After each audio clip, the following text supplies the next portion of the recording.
I did was allow myself the ability to pull out this middle part first. There's a rubber hammer back there if you want it. This middle piece will come right out. Look at that. You don't throw your waste on top of your good product, because then you're doing more prep again. Exactly. That's why I've always got a panel back here. Now that I've got that middle piece out, you'll notice my blade almost went to the end, but not quite. And my blade's cut in circular, so it's not cut all the way through.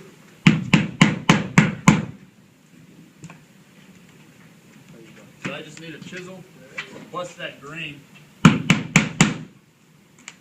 break it free.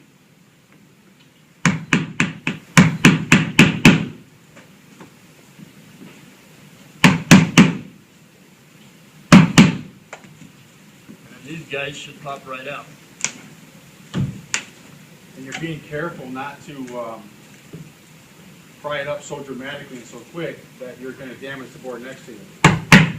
Exactly. You're always careful. You never pull into that board or towards the exterior boards. What I do is I take my chisel and I drive that over and then I fry it up. That's a good idea. That way you don't have to worry about damaging that board.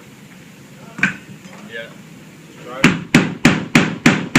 Drive it. There you go. This guy will pop out. Caution, if it's an older floor where they did the hand nails, that saw blade's not going to cut through a case hardened nail. You'll know when you hit it. Yeah. And if you notice, for safety reasons, he didn't get behind the saw, he stayed next to it. That way if the saw did jump, it didn't jump up and cut his leg off. He stayed next to it. I personally like to wear gloves when I'm doing these ones because I don't know how many times I've actually ruined a little piece of metal that comes up out of the actual nail and goes right into your finger.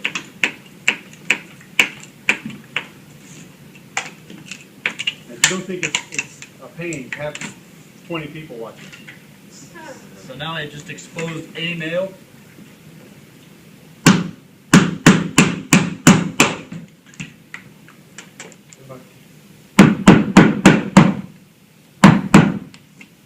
Now that those are gone,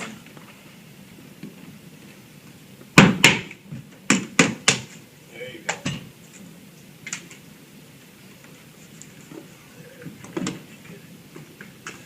yeah, and that is a good idea to pull up whatever's down in there. You want a flat surface again. We're going to cut this paper away.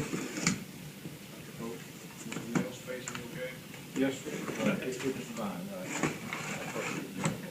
I checked that when I get home and put this on the mic. and if you do have to put some type of retarder back down there, so I just cut a piece of, if it's felt, I'll put a piece of felt. If it's aquabar, I'll put a piece of aquabar in there. This is the most retarder.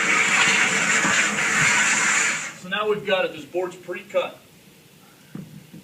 We're going to dry fit it. Too small. We're a little shy. I ain't shy, but I'm a little short. A little short. Buddy's your buddy. That's why we got that fill stick. So you'll notice what we did with this board was we removed the bottom side of the groove all the way around. We just ran it through the table saw. A lot of times if I have a job where I don't have my table saw on site, I'll use my chisel. I'll use this guy. I'll break it away, but you want a clean cut so that it actually fits right down in there. So you'll notice what we did with this board was we removed the bottom side of the groove all the way around. We just ran it through the table saw. A lot of times if I have a job where I don't have my table saw on site, I'll use my chisel. I'll use this guy. I'll break it away, but you want a clean cut so that it actually fits right down in there. We're keeping the tongue. A lot of times we want to try and keep as much of the tongue and groove as possible. We want this guy tongue and grooved as much as we possibly can. However, we do have to remove the underside of the groove here and the underside of the groove on this side so that when this board fits back in, we're actually going to be able to drop it right in. So you always dry fit this, make sure that it's going to fit before you install it. It's pretty tight, it's not too bad. A screwdriver or something just to kind of crush and roll that back over. Yeah. I always have a nail set in my pocket. Nail set works real good. Anything Always, around it. always. Anything around it. Except for Sunday. Well, What about your pajamas? What about your pajamas? In my pajamas, always. My wife says I literally sometimes I'll walk in my sleep, like I'm standing in Florida.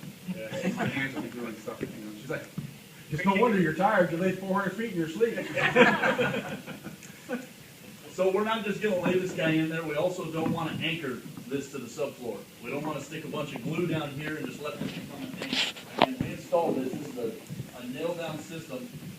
Tongue and groove, everything's moving as a system. We stick an anchor in the middle of this. When this floor starts moving, expanding, contracting, do what it's going to do, all of a sudden we've got an anchor. This floor is going to start doing some funny things around here. We're going to actually use an epoxy.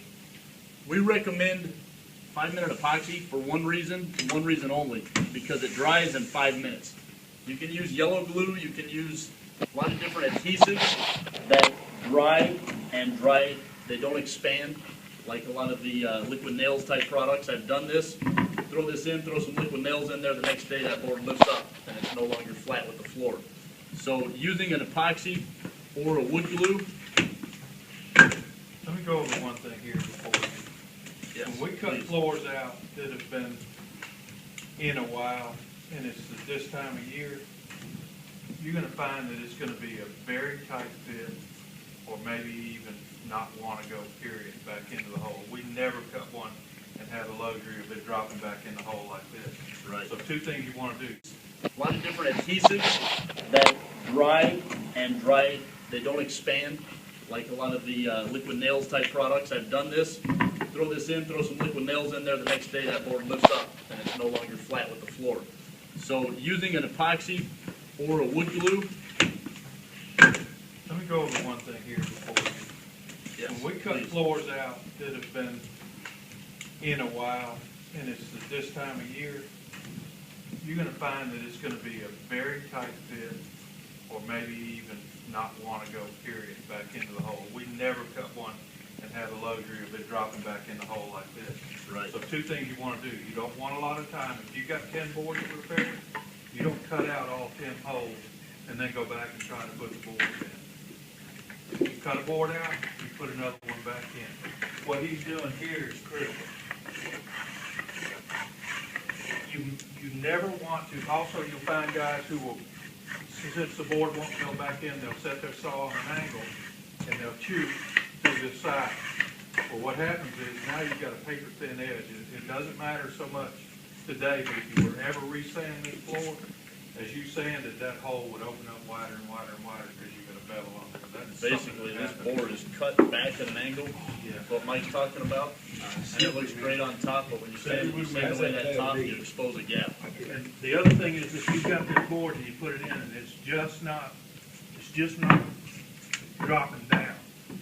One of the tricks we've learned is to take another piece of wood and this channel in the back, if you put that channel in there with seeds locked on there, and you start pushing down, you can hit that softly with a hammer to start with, and you, a little at a time, you work it in a little at a time. If you go, I'm gonna knock it in there, it's gonna shatter, and you start over again. If you had the luxury of having a unfinished floor, and you saw a board that the homeowner wants out before it's installed, you could get a little hairy with a hammer and beat on it. You've got to work the board in from one end to the other. Give it time to push those boards back out of the way. And this way, believe it or not, that, for some reason, it will protect that edge and it works. All of a sudden, we've got an anchor. This floor is going to start doing some funny things around here, especially as much fluctuation as you guys get down here. Colorado, I can anchor that to the subfloor. I'm not that worried about it. But down here, you definitely want to be cautious of not anchoring this to the subfloor with adhesive. So we've got tongue and groove intact on this side that's going to fit right into there. To take advantage of the tongue that's here and the tongue that's here, we took away the bottom side of the grooves. We're going to actually use an epoxy. We recommend 5-minute epoxy for one reason and one reason only, because it dries in 5 minutes. You can use yellow glue, you can use a lot of different adhesives that dry and dry. They don't expand, like part A and part B. And this nice little nozzle mixes it all together so that it's usable. Again, that thing will still spit for a little bit. Thing is, with these things, you got about 5 minutes to get this in before that goes bad. Did you put it in the groove too? No, not the front groove. I like to just leave my tongue open in there. Okay. Just This guy, check. again, it's already, And if it's an old floor, you might have to call Tony to just press that board a little so it matches the rest of it. Might be right. Stressed I am.